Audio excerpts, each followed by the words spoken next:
comment est-ce que le soleil fonctionne? C'est la question que nous nous sommes posée pour aujourd'hui. Comment est-ce que le soleil fonctionne? Eh bien, nous allons répondre à cela sur notre chaîne Science et Culture TV. On y va. Le soleil est une énorme sphère de gaz, principalement composée d'hydrogène, 75% environ, et d'hélium à 24% environ, avec des éléments traces. Son fonctionnement repose sur la fusion nucléaire, un processus qui se produit dans son noyau sous des températures et des pressions extrêmement élevées. On va parler déjà du processus de la fusion nucléaire. C'est quoi en fait? Comment est-ce que la fusion nucléaire se déroule dans le soleil? C'est ce que nous allons expliquer. On y va. Au cœur du soleil, la pression et la température sont si élevées que les noyaux d'hydrogène fusionnent pour former de l'hélium. Donc on peut prendre deux noyaux d'hydrogène qui vont fusionner pour former de l'hélium. Ce processus appelé fusion nucléaire libère une quantité massive d'énergie sous forme de photons, donc sous forme de lumière. Les photons, ce sont des particules subatomiques, ça veut dire des petites particules. L'équation fondamentale de cette réaction est la fusion de 4 protons pour former un noyau d'hydrogène. Donc 4 protons vont se mettre ensemble, des protons H+,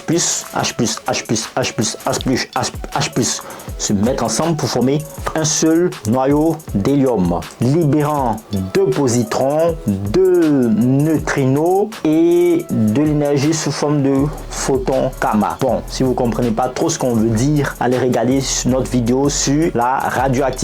Vous saurez un peu mieux ce dont on veut parler. Allez-y, juste là, ou juste en haut, ou enfin, sur la chaîne Science et Culture TV. Oui, vous pouvez aller le voir.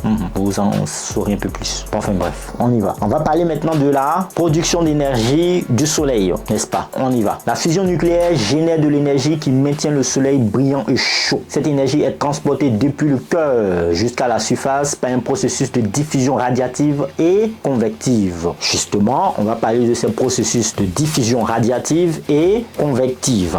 Attachez vos ceintures, on y va. Dans la zone centrale du soleil où la fusion se produit, l'énergie est principalement transportée par diffusion radiative. Les photons produits par les réactions de fusion migrent très lentement vers la surface car ils sont constamment absorbés et réémis par des particules chargées présentes dans le plasma solaire. À mesure que l'on s'éloigne du cœur, la densité du plasma diminue et la température baisse, ce qui rend la diffusion radiative moins efficace. Dans cette région extérieure appelée zone de convection, qu'est-ce qui se passe? L'énergie est transportée par des mouvements de masse où les matières chaudes montent et les matières plus froides descendent. Comme ça.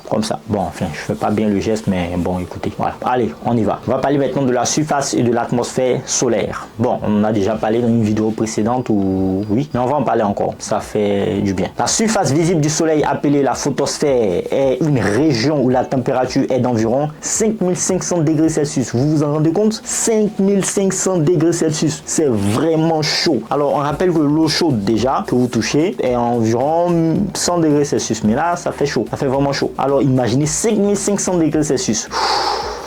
C'est chaud. Allez, on continue. Au-dessus de la photosphère se trouve l'atmosphère solaire composée de plusieurs couches, dont la chromosphère et la couronne. Ces couches sont le siège de phénomènes complexes tels que les éruptions solaires, les taches solaires et les vents solaires qui ont un impact sur notre système solaire. Et oui, s'il y a des vents solaires ou des éruptions solaires, ça peut déstabiliser notre système jusqu'à sur la Terre. Oui, c'est vrai que le soleil est situé à 150 millions de kilomètres de la Terre, mais s'il y a une grosse éruption solaire ou un grand vent solaire, mais ça peut nous impacter et ça peut même avoir des conséquences sur notre système électrique ici. Donc on ferait mieux de bien regarder le soleil parce qu'on ne sait pas quand est-ce qu'il peut se déchaîner. Allez, qu'est-ce qu'on peut retenir de tout ça? Qu'est-ce qu'on peut retenir de toute cette vidéo? Quelle synthèse qu'on peut faire? Quel est l'essentiel de cette vidéo? Bon, on va voir ça.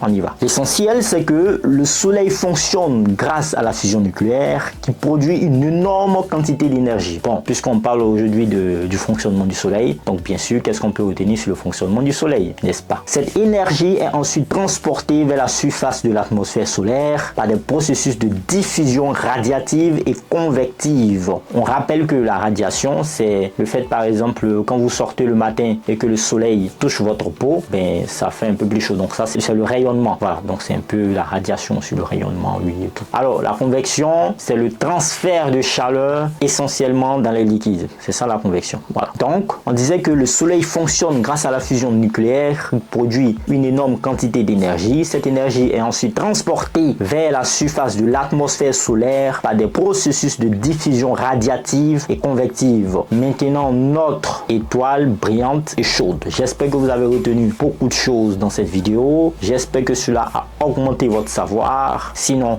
reprenez encore cette vidéo, c'est pas mal. Mettez un pouce bleu, mettez des commentaires et partagez la vidéo au max. Partagez. Faites le plein de savoir. Peace out.